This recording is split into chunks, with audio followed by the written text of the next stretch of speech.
Hi student, unique Edu world में आप लोग का स्वागत है। और आज के वीडियो में हम लोग सीखने वाले हैं बीजी में पेमेंट बाउचर का यूज कैसे करते हैं, पेमेंट बाउचर का इस्तेमाल कब किया जाता है, कैसे कंडीशन में किया जाता है, इसके कैसे क्वेश्चन आते हैं, उस क्वेश्चन को कैसे सॉल्व किया जाता है। इस टॉपिक पे हम डिस्कशन करने वाले हैं और आप लोग को समझाने वाले हैं। तो देखिए, सबसे पहले मैं आपको बता दूं, हमने बताया क्या, इसको थोड़ा सा समझ लीजिए। हमने बताया है पेमेंट बाउचर में कि इस बाउचर का उपयोग उस समय किया जाता है जब हमारे बिजनेस को किसी पार्टी या बिजनेस में किसी भी कारणवश पैसा देना हो, चाहे वह पैसा कैश पेमेंट हो या बैंक पेमेंट हो। हर एक कंडीशन में पैसा पेमेंट करने पर पेमेंट बाउचर का उपयोग किया जाता है। अब ध्यान से सुनिएगा, जो पेमेंट बाउचर है इसका इस्तेमाल हम लोग कब करेंगे? पेमेंट बाउचर का इस्तेमाल उस समय करेंगे जब मेरा व्यापार किसी पार्टी को पैसा देता है। अब चाहे कैश पेमेंट करता हो, चाहे वह बैंक पेमेंट करता हो, या चाहे किसी पर्सन को वह पैसा देता है, चाहे वह कैश देता हो, चाहे बैंक पेमेंट देता हो, अगर पेमेंट कर रहा है तो उसकी एंट्री पेमेंट बाउचर में ही की जाती है। अगर वह पेमेंट कर रहा है तो उसकी एंट्री हम लोग पेमेंट बाउचर में ही करते हैं, उसकी एंट्री पेमेंट बाउचर में ही की जाती है। जैसे हमने एग्जांपल दिया है, सैलरी पेमेंट, मतलब सैलरी का पेमेंट कर रहे हैं, रेंट पेमेंट, रेंट का पेमेंट कर रहे हैं, इलेक्ट्रिसिटी बिल का पेमेंट, इलेक्ट्रिसिटी बिल का पेमेंट कर रहे हैं, वेजेज, वेजेज का पेमेंट कर रहे हैं। तो जब भी मेरा व्यापार किसी भी कारणवश किसी पार्टी को या किसी बिजनेस को पैसा दे रही है तो उसको रिकॉर्ड करने के लिए हम लोग पेमेंट बाउचर का ही प्रयोग करते हैं। किसका? पेमेंट बाउचर का ही प्रयोग करते हैं। तो चलिए इस पे हम लोग क्वेश्चन सॉल्व करते हैं जिससे आपको अच्छे से क्लियर हो सके और आप आसानी तरीके से इसका जवाब दे सके। तो देखिए, क्वेश्चन पहला मेरा क्या है। कहा जा रहा है कि 2 मई 2024 पेड सैलरी बाई कैश ₹5000। क्या हो रहा है? मतलब 2 मई को पेमेंट किया जा रहा है। किसके लिए? सैलरी के लिए, बाई कैश। रुपीज कितना? 5000। तो पहले तो मैं आपको बता दूं, इसका आपको जनरल एंट्री अच्छे से आना चाहिए। तो बताओ, सैलरी पेमेंट कर रहे हैं तो एक तो हमारा सैलरी का अकाउंट बनेगा, और कैश पेमेंट कर रहे हैं तो दूसरा तो कैश का अकाउंट बनेगा। अब सैलरी क्या है? तो सैलरी हमारे व्यापार के लिए एक्सपेंस है, और जब एक्सपेंस है तो नॉमिनल अकाउंट है, और नॉमिनल अकाउंट का रूल है कि जितने एक्सपेंसेस उसको डेबिट करो, इसीलिए सैलरी का अकाउंट डेबिट हो जाएगा। अब बाई कैश, मतलब पेमेंट जो हम कर रहे हैं वह कैश से कर रहे हैं, और कैश क्या है? एक रियल अकाउंट है, और कैश रियल अकाउंट है तो रियल अकाउंट का रूल है कि जो धन वस्तु व्यापार से जाए उसको क्रेडिट कर दो, और जो धन वस्तु व्यापार में आए उसको डेबिट कर दो। तो मैं आपको बता दूं, जब सैलरी का पेमेंट करेंगे तो कैश हमारे व्यापार में आएगा कि जाएगा? कैश हमारे व्यापार से जाएगा, और जब कैश हमारे व्यापार से जाएगा तो वह हमारा क्या होगा? तो जा रहा है तो यह क्रेडिट हो जाएगा। तो इसीलिए इसका राइट आंसर क्या होगा? Salary account debit to cash account. Salary account debit to cash account. तो जब हम लोग बीजी में इसको चाहेंगे, बीजी में इसका प्रयोग करेंगे तो सैलरी को डेबिट दिखाएंगे और कैश को वहां पे क्रेडिट दिखाएंगे। तो कैसे एंट्री करेंगे यही मैं आपको बताने वाला हूं और समझाने वाला हूं। तो चलिए इसको हम लोग एक एक करके समझते और जानते हैं। तो मैं आ जाता हूं अपने बीजी सॉफ्टवेयर पे, और बीजी सॉफ्टवेयर पे आने के बाद से देखिए यहीं पे दिया है ट्रांजैक्शन, हम ट्रांजैक्शन पे आ जाते हैं और ट्रांजैक्शन में देखिए यहीं पे दिया है पेमेंट, मतलब पेमेंट बाउचर, तो पेमेंट पे क्लिक कर देंगे और पेमेंट में भी देखो 3 ऑप्शन दिया है, एक दिया ऐड, एक दिया है मॉडिफाई और उसके बाद से दिया है लिस्ट। तो जब भी क्वेश्चन हमको रिकॉर्ड करना होता है, जब भी हमें किसी भी क्वेश्चन को रिकॉर्ड करना होता है, किसी भी ट्रांजैक्शन को रिकॉर्ड करना होता है, तो हमेशा क्या करते हैं हम लोग, ऐड का यूज करते हैं। तो हम ऐड पे क्लिक कर देते हैं। ऐड पे क्लिक करते देखिए हमारा ऐड पेमेंट बाउचर, मतलब पेमेंट बाउचर हमारा ओपन हो गया। अब कह रहा बाउचर सीरीज क्या है, तो मेन ही रख के पेमेंट कर रहे हैं हम। अब कह रहा डेट बता दो, तो डेट हमारा 2 मई है, तो हम लिखेंगे 2/5/2024।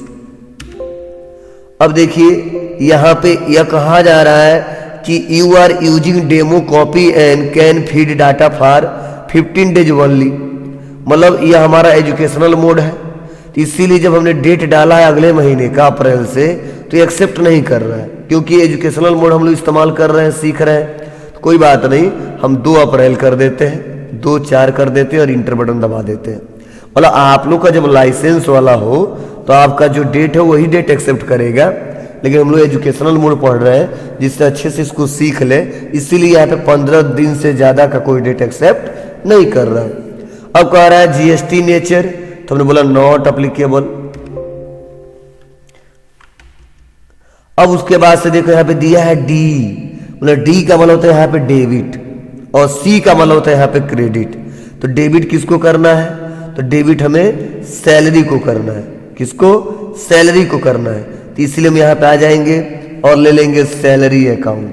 देखिए सैलरी अकाउंट पहले से बना है, तो हम सैलरी ले लेते हैं, इंटर बटन दबा देते हैं। अब सैलरी कितना दे रहे हैं, तो देखिए सैलरी का जो पेमेंट कर रहे हैं वो 5,000 रुपये दे रहे हैं, तो इसीलिए हमने लिख दिया 5,000, इंटर बटन दबा देंगे।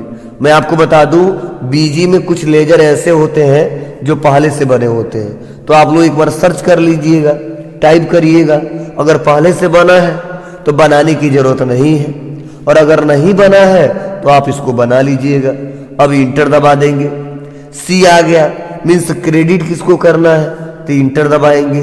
क्रेडिट करना है जो कैश को करना है, तो मैंने कैश को सेलेक्ट कर लिया और इंटर बटन दबा दिया, और कैश को सेलेक्ट करके इंटर बटन दबा के हमने कैश पेमेंट कर दिया।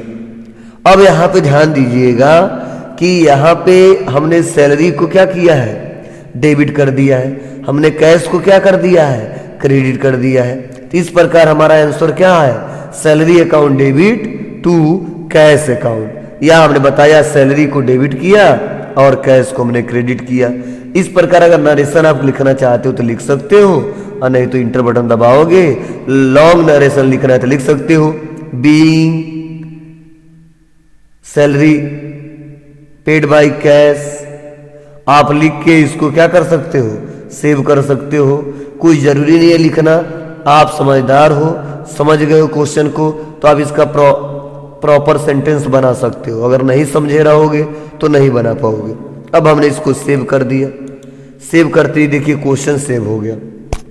जस्ट अगला हमारा पॉइंट है क्या, तो अगला पॉइंट है वह है कि पेड इलेक्ट्रिसिटी चार्जेस। इस बार जो पेमेंट किया जा रहा है वह इलेक्ट्रिसिटी चार्जेस दिया जा रहा है बाई कैश।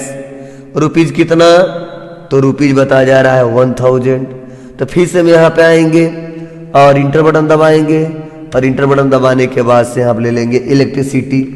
तो देखिए यहाँ पे जैसे मैंने लिखा इलेक्ट्रिसिटी तो नहीं दिया है, तो अब करोगे क्या, बनाओगे कैसे।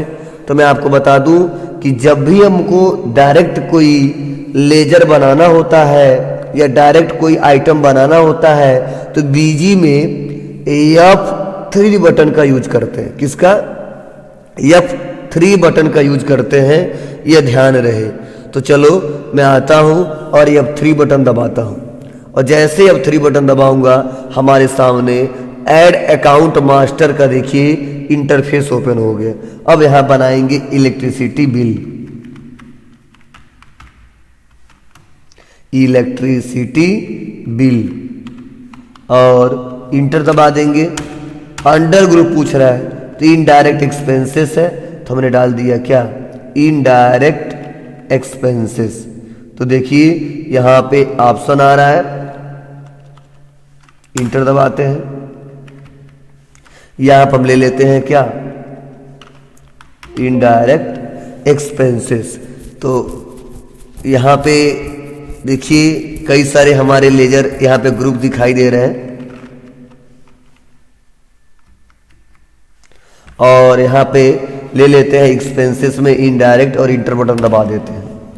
अब कह रहा है कोई ओपनिंग बैलेंस भी है क्या, तो अभी कोई इसका ओपनिंग बैलेंस नहीं है, इसलिए इंटर दबा के इसको एक्सेप्ट करेंगे। पूछ रहा है टाइप्स ऑफ जीएसटी है क्या, तो नॉट अप्लीकेबल है, अभी कुछ करना नहीं है, और बस हम यहां पे कर देंगे इसको सेव। सेव करने के बाद से कितना हम बिल दे रहे हैं, तो जो हम दे रहे हैं वो कितना पेमेंट कर रहे हैं, वो 1000 कर रहे हैं, तो हमने टाइप कर दिया 1000, और 1000 टाइप करने के बाद से इंटर बटन दबा देते हैं, फिर से इंटर दबाते हैं।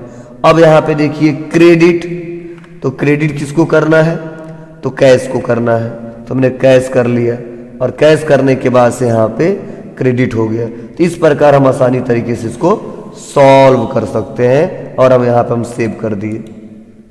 तो यह था हमारा क्वेश्चन कि इसको रिकॉर्ड कैसे करेंगे, और इसी प्रकार कई सारे क्वेश्चन है जिसको हम आसानी तरीके से पेमेंट वाउचर में रिकॉर्ड कर सकते हैं। देखिए अगला क्वेश्चन क्या है, सैलरी पेड इन कैश, ये भी आप लोग कर ले जाओगे। चलो इसके बाद अगला क्वेश्चन क्या है, इसको थोड़ा सा समझ लेते हैं। कहा जा रहा है paid salary of ₹5000 and rent of ₹2000 by cheque of State Bank of India. अब ध्यान से सुनिएगा, इस बार हम सैलरी का पेमेंट 5000 रुपये कर रहे हैं, और रेंट का जो पेमेंट कर रहे हैं वो 2000 कर रहे हैं, वो भी किससे कर रहे हैं, चेक के द्वारा कर रहे हैं। किसका है चेक, वह है स्टेट बैंक ऑफ इंडिया। तो इसको सॉल्व कैसे करेंगे, इसके लिए क्या स्टेप है, तो बहुत सिंपल स्टेप है। फिर से आ जाएंगे, डेबिट करेंगे किसको, सैलरी को, तो सैलरी ले लिया कितना, तो 5000, तो मैंने 5000 सेलेक्ट कर लिया। फिर से डेबिट कर देंगे डी बटन दबा के, किसको, तो हमें रेंट को करना है, ठीक है। तो हम टाइप कर देंगे रेंट, ऑफिस रेंट है या क्या है, तो ऑफिस रेंट ही है, इंटर दबा दिया। कितना, तो यहाँ पे बताया जा रहा है 2000, तो हमने टाइप कर दिया 2000, इंटर बटन दबाएंगे। क्रेडिट कर देंगे किसको, एसबीआई बैंक को, तो लिखते हैं एसबीआई, और एसबीआई करंट बैंक अकाउंट आ गया, इंटर बटन दबाते हैं और इसको एक्सेप्ट कर लेते हैं। तो इस प्रकार हम आसानी तरीके से ऐसे क्वेश्चन को भी सॉल्व कर पाएंगे। एक हमने पेमेंट किया है 5000, दूसरा हमने पेमेंट किया है 2000, टोटल एसबीआई से कट गया कितना, 7000। तो इस प्रकार जब भी आप काम कर रहे हो तो क्वेश्चन को अगर समझ लेते हो और समझ के करते हो तो किसी भी क्वेश्चन को आसानी तरीके से आप रिकॉर्ड कर पाओगे। अगर उसको समझ के नहीं करते हो तो किसी भी क्वेश्चन को आसानी तरीके से आप रिकॉर्ड नहीं कर पाओगे। चलिए अब हम इसको सेव कर देते हैं। तो इस प्रकार हमने बताया कि पेमेंट वाउचर क्या होता है, पेमेंट वाउचर की एंट्री कैसे पास की जाती है, इसके लिए क्या रूल प्रोसीजर है, इसके लिए कहाँ कहाँ जाना पड़ेगा। मैंने आपको बीजी में एक एक करके स्टेप बाय स्टेप बताया है और समझाया है। अगर कोई दिक्कत हो तो कमेंट बॉक्स में आप पूछ सकते हैं। अगर वीडियो आप लोग को अच्छा लगा हो तो please like, comment, share, subscribe करना ना भूलें। Thank you.